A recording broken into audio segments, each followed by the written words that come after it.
अस्सलाम वालेकुम नाज़रीन।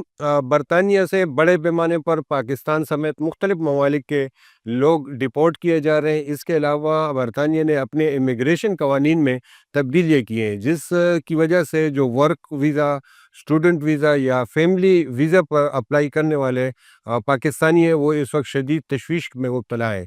क्या बरतानिया जाना अब वाकई मुश्किल हो गया है, और क्या वहाँ मुस्तकिल रिहाइश या स्टूडेंट तालीम हासिल करना अब पहले की तरह आसान है, या अब ये दरवाजे बंद होने जा रहे हैं? इस पर बात करेंगे। हमारे साथ मौजूद है immigration expert summer Abbas advocate. Summer साहब, आपके वक्त देने का शुक्रिया। सबसे पहले ये बताएं कि ये अचानक सख्तियां क्यों की गई है बरतानिया, आप क्या देखिए, समझते हैं? बरतानिया में या पूरी दुनिया में जो इमिग्रेशन लॉ है, उसको एक पॉलिटिकल टूल की तरह जो है वो इस्तेमाल किया जाता है। और बरतानिया में इससे पहले भी इमिग्रेशन पॉलिसी सख्त हुई हैं, लेकिन अभी जब से वहाँ पे बड़ी तादाद में आपने देखा होगा कि प्रोटेस्ट हुए हैं वहाँ की जो राइट विंग पार्टीज़ हैं उनकी तरफ से, और वहाँ के जो नेशनलिस्ट जमातें हैं उनकी तरफ से, तो लेबर पार्टी की गवर्नमेंट है उसके ऊपर बहुत प्रेशर था यूके में जो लोकल्स हैं उनकी तरफ से। तो आपने देखा होगा कि पिछले दिनों वो अचानक से शबाना महमूद को लेकर आए और उन्हीं से उन्होंने अपनी पॉलिसी सख्त कराई। तो अब वो दोबारा से ज़ाहिर-सी बात है उनको भी अगला इलेक्शन जीतना है, पॉलिटिकल टूल है जो वो, जैसे वो आपको मैंने बताया। तो इस वजह से वो अब पॉलिसी सख्त कर रहे हैं, और फिर कुछ इसमें हिस्सा जो है वो हमारे कुछ लोगों का भी है जिन्होंने इस तरीके के वहाँ पे असाइलम क्लेम्स करे, या इस हद तक उनके असाइलम क्लेम्स थे कि उनको लगा कि उनका जो सिस्टम है वो अब्यूज़ किया जा रहा है, और उनका एक बहुत बड़ा बजट जो है वो उसमें ड्रेन हो रहा है। और अभी वहाँ पे इसकी ये एक बहुत बड़ी वजह है कि वहाँ पे जो है वो अंदर से एक आवाज़ थी कि इसके ऊपर एक ब्रेक लगाया जाए, ताकि बरतानिया जो अपने लोगों को नेग्लेक्ट कर रहा है, वो उनके ऊपर दोबारा से जो है वो बजट का एक हिस्सा लगा सके, या उनके ऊपर वो उनकी फलाह के लिए काम किया जा सके। अच्छा, अज़ाइलम की आपने बात की कि इसमें बड़ा इज़ाफ़ा और देखने में आ रहा है। आम तौर पर अज़ाइलम जब लोग अप्लाई करते हैं, तो किस किस्म के वो अपना ख़तरात कि पाकिस्तान में उनको किस किस्म के ख़तरात लाए कि ज़्यादातर कॉमन केसेस में किस किस्म के ख़तरात को ज़ाहिर करते हैं? देखिए, बरतानिया में जो अज़ाइलम है वो 4 बुनियादों पे किया जा सकता है। एक ये कि आपका किसी पॉलिटिकल आपकी कोई एफ़िलिएशन ऐसी हो जिससे आपकी ज़िंदगी को जो है वो ख़तरा लाक हो, या आप किसी जो है वो जेंडर माइनॉरिटी से ताल्लुक़ ये रखते हों, या आप मॉडर्न स्लेवरी का जो है वो करते हों, और जो चौथा है कि आप किसी जो है वो रिलीजियस माइनॉरिटी से ताल्लुक़ ये रखते हों। तो ये 4 कैटेगरीज़ हैं। अगर आप इनमें फ़ॉल करेंगे तो आपका जो है वो एक असाइलम का क्लेम होता है, और ये कि जो आपका थ्रेट है वो कंटिन्यूअस होना चाहिए। ये नहीं कि एक 4 साल पहले मुझे थ्रेट था आज नहीं है, तो वो कंटिन्यूअस होना चाहिए। तो अगर आप इस चीज़ को होम ऑफिस के सामने एस्टेब्लिश करने में कामयाब होते हैं, तो फिर आपको जो है वो जो रेफ्यूजी स्टेटस है वो ग्रांट होता है। अच्छा, तो आप ये कह रहे हैं कि इसमें जो है गलत बयानी की जाती थी। इसमें आम तौर पे बहुत सिर्फ़ पाकिस्तानी नहीं, और मैं ये समझता हूँ कि पिछले दिनों जो न्यूज़ आई कि पाकिस्तानियों ने बड़ी तादाद में किया है, बड़ी तादाद में ज़रूर किया है, लेकिन सिस्टम को अब्यूज़ सिर्फ़ पाकिस्तानियों ने तो नहीं किया, वो तो और नेशनैलिटीज़ भी थी।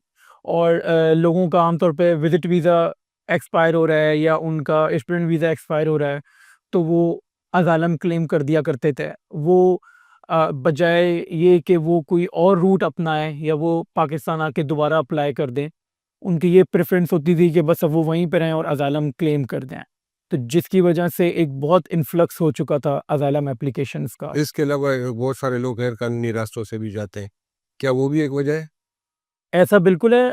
एक एदाद-ओ-शुमार के मुताबिक एक-एक साल में इनके पास जो है वो 23 से 24,000 और 25,000 तक लोग ऐसे हैं जो कि बज़रिया जो है वो किश्ती और बज़रिया समंदर जो है वो यूके में दाखिल हुए, जो कि विदाउट एनी डॉक्यूमेंटेशन, और तो ये भी एक बहुत बड़ी वजह है, और उनमें ज़्यादातर वो लोग हैं जो कि वॉर ज़ोन से जो है वो इवैक्यूएट हुए हैं, जो वहाँ से निकल के आ रहे हैं, जो यहाँ पे एक अच्छे और बेहतर मुस्तकबिल के लिए वो ये यूरोप और यूके की तरफ वो आ रहे हैं। अच्छा, पाकिस्तान से बहुत बड़ी तादाद में लोग पढ़ने जाते हैं।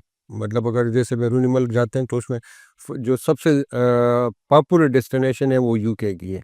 तो ये जो पॉलिसियाँ तब्दील की गई है, इससे कोई असर पड़ेगा उन पे स्टूडेंट पे? देखिए स्टूडेंट के लिए अभी भी रास्ता खुला है और यूके में स्टूडेंट्स के लिए बहुत सारी अपॉर्चुनिटीज़ अभी भी मौजूद हैं। अच्छा, लेकिन इसमें अब सिर्फ़ अभी भी जो पॉलिसी है इसके ऊपर डिबेट होनी है।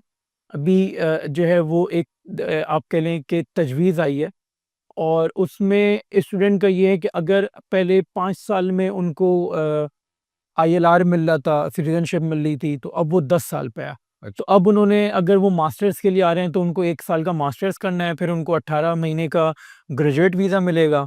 उसके बाद अगर वो उस पूरे टेन्योर में 18 महीने के अंदर वो कोई स्पॉन्सर जॉब लेने में कामयाब होते हैं, तो फिर उनका वो 10 साल का जो सिलसिला है, वो वहाँ से शुरू होगा। अच्छा मतलब ये अगर 3 साल वो पढ़ रहे हैं और इसके बाद 10 साल, जी, तो यानी तकरीबन 13 साल 13 साल। लगेंगे। तो जी। ये इससे पहले कितने लग रहे थे? इससे पहले जो है वो 1 साल का मास्टर, 2 साल का पीएसडब्ल्यू और फिर 5 साल का था। तो ये आप समझ लें कम से कम 8 साल 8 लगा साल करते तक। थे। अच्छा, इसके अलावा ये जो लोग काम करने जाते हैं वर्क वीज़े पे, अब वहाँ पर एक तो स्किल्ड वर्कर है हमारे, एक बिल्कुल अनस्किल्ड जो वर्कर है। अनस्किल्ड के लिए है वहाँ पर मौके हैं या देखिए सिर्फ़ स्किल्ड के लिए? वो जो कैटेगरी है वो स्किल वर्कर की ही है अच्छा, और मौके अभी भी मौजूद हैं। एस बिल अब ये है कि कंप्लायंस स्ट्रिक्ट हो गई है। तो वो कंपनीज़ जो कि जेन्युइन हैं, वो आज भी मौजूद हैं, वो आज भी जेन्युइन वैकेंसीज़ दे रही हैं। वो कंपनीज़ जो कि शैम थी, जो कि जेन्युइन नहीं थी, उनके स्पॉन्सरशिप जो लाइसेंस हैं, नॉन कंप्लायंस के ऊपर वो रिवोक हो रहे हैं। उनके वीज़े उनके स्पॉन्सरशिप लाइसेंस पे जो लोग आए हुए थे, उनके वीज़े रिवोक हो रहे हैं, उनको डिपोर्ट भी किया जा रहा है। लेकिन अगर आप जो है वो जेन्युइन एक आपके पास वैकेंसी है, आपका अगर एम्प्लॉयर वो जेन्युइन है और आपका पेरोल चल रहा है, आप टैक्स दे रहे हो, तो आपको कोई खतरा नहीं है। अच्छा आपने कहा कि अगर कंपनी ठीक हो मतलब फेक ना हो या कोई फ्रॉड ना हो, तो ये किस तरह पता चलेगा कि हम कोई स्टूडेंट अपना जो है केस आगे अप्लाई कर रहा है वीज़े के लिए, वो किस तरह पता चलेगा कि इस कंपनी के थ्रू करना चाहिए, इस एजेंट के थ्रू करना चाहिए या वो खुद से कर सकता है? इसका प्रोसेस थोड़ा-सा आसान देखिए, बा वैकेंसीज़ जो होती हैं, अब यहाँ पे जो शैम कंपनीज़ होती हैं, उनमें से बहुत बड़ी तादाद ऐसी हैं, जो किसी न किसी कंसल्टेंट के थ्रू कर रही होती हैं। अच्छा, वरना तो आपको लिंक्डइन पे और जो है वो इंडीड वगैरह पे जॉब पोस्ट होती हैं। आप वहाँ जाएँ, वहाँ पे अप्लाई करें। ये बल्कि मैं आपके तवज्जुह से जो भी जो जो व्यूअर्स हैं, ये उनके लिए भी है कि अगर आपको वहाँ यूके में जॉब्स चाहिए, अगर आप वहाँ जाना चाहते हैं, आप वहाँ पे माइग्रेट करना चाहते हैं, तो आप इंडीड के ऊपर जाएँ। आपको वहाँ पे बहुत सारी जॉब वैकेंसीज़ मिलेंगी। उसमें आपका पूरा जो है वो एक प्रोसीजर है, आपके इंटरव्यू होंगे, तमाम चीज़ें होंगी। तो उसमें ऑफ़ कोर्स जो शैम कंपनीज़ हैं, वो तो आपको सेल कर रही होती हैं ना, हुँ। तो आप उस पे मत जाएँ। वो एक कह लें कि एक अंधेरा रास्ता है, वो एक सही रास्ता नहीं है। अगर आप जेन्युइन हैं, आपको अपने ऊपर इतना बिलीव है, आपको अपने ऊपर इतना कॉन्फिडेंस है, तो आपके पास मौके वहाँ बहुत हैं। मतलब आप अपने तौर पर अप्लाई कर सकते जी, हैं, कोई कंसल्टेंट ज़रूरी नहीं नहीं, है नहीं, और ये इंटरव्यूज़ वगैरह ऑनलाइन हो जाते हैं। ऑनलाइन होता है। जी। और बाकी जो है फ़ीस, वीज़ा वग़ैरह ये सारी चीज़ें ये ये भी फिर ऑनलाइन। आपकी और एम्प्लॉयर की सेटिंग के ऊपर होता है कि आपकी उनके साथ क्या अंडरस्टैंडिंग है। आम तौर पे जो एम्प्लॉयर होता है वही आपको जो है वो आईएचएस की फ़ीस या एप्लीकेशन की फ़ीस दे रहे होता है। और ये स्टूडेंट में भी इसी तरह है कि आप अपनी यूनिवर्सिटी खुद चूज़ करें, उसमें अप्लाई करें। उसके लिए तो देखिए उसके लिए बहुत सारे कंसल्टेंट होते हैं और बहुत सारे अच्छे कंसल्टेंट भी मार्केट में मौजूद हैं और जो स्टूडेंट को बहुत अच्छी सर्विसेज फराहम कर रहे होते हैं और उसमें लोग मास्टर्स के लिए जा रहे होते हैं, लोग पीएचडी के लिए आ रहे हैं, लोग बैचलर्स के लिए आ रहे हैं। वो ज़्यादा अच्छा ये होता है कि आप वहाँ से मास्टर्स करें और फिर वहीं की लोकल मार्केट में आप जॉब तलाश करें। तो कंसल्टेंट्स हैं और और लोग। नहीं आपने अच्छी मेरे सवाल फिर मैं दोहराता हूँ कि आपने अच्छे और उसकी बात की, शेम कंपनीज़ की। एक आप एप्लीकेंट जो है, जो कोई स्टूडेंट है या कोई वर्क वीज़े पे जा रहे हैं, वो किस तरह इसमें देखेगा कि ये बंदा सही है या गलत है? देखिए वो इस तरीके से देखिएगा, अगर एक शैम कंपनी है ना, वो आपको कभी भी वर्क वीज़ा सेल नहीं करेगी। अच्छा, वो आपसे कभी भी थाउज़ेंड्स ऑफ पाउंड नहीं माँगेगी कि मैं आपको जॉब दे रहा हूँ, लाएँ मुझे इतने पैसे दें। लेकिन एक जेन्युइन जो कंपनी है, वो आपसे कभी पैसा नहीं माँगेगी। फिर क्या वो किस तरह आपको ये सर्विसेज़ किस किस तरह देंगे? उनकी कोई फ़ीस होती है? फीस कोई नहीं होती। आप इंडीड पे बैठे हुए हैं, आपने इंडीड के ऊपर जॉब अप्लाई करी, आप एक दिन में 10 जॉब्स अप्लाई करें, एक दिन में 20 जॉब्स अप्लाई करें, एक दिन में 30 जॉब्स वो अप्लाई करें, टाइम लगेगा, साल लगेगा, वो 1.5 साल जो है वो लगेगा। हो सकता है 6 महीने बाद आपको किसी 1-2 एम्प्लॉयर की तरफ से ईमेल भी आए, वो आपको वो इंटरव्यू भी लें। अगर आप में इतने स्किल्स हैं, अगर आपकी सीवी स्ट्रॉन्ग है, अगर आपके पास वो रेलेवेंट वर्क एक्सपीरियंस है, आपकी एजुकेशन अच्छी है, आपके जो है वो इंग्लिश लैंग्वेज स्किल्स अच्छे हैं, तो वो आपको लेंगे। अच्छा, एक आखिरी सवाल है, इस वक़्त जो डिपोर्टेशन हो रही है, कि किन बुनियादों पे हो रही है? किस किस्म के लोगों को निकाला जा रहा है? देखिए, डिपोर्टेशंस जो हैं वो अभी काफ़ी बढ़ी हुई हैं और बीच में हमने देखा कि बाकायदा चार्टर्ड प्लेन्स जो हैं वो इस्लामाबाद भेजे जा रहे थे और उसमें 2 से 300 लोग सवार होते थे। तो उसमें डिफरेंट लोग हैं, उनमें वो हैं जिनके असाइलम के जो क्लेम है वो रिफ्यूज़ हो चुके हैं, उनका राइट टू अपील जो है वो एग्ज़ॉस्ट हो चुका है। वो स्टूडेंट्स हैं जो कि वहाँ गए और इल्लीगल एक्टिविटीज़ में या इल्लीगल वर्क वो करते हुए पाए गए, उन और उनका भी राइट टू अपील अगर एग्ज़ॉस्ट हो चुका है, तो वो लोग होते हैं। इसके अलावा वो लोग होते हैं जो स्किल्ड वर्कर वीज़े पे हैं और वो अपने एम्प्लॉयर से हट के कहीं जॉब कर रहे हैं।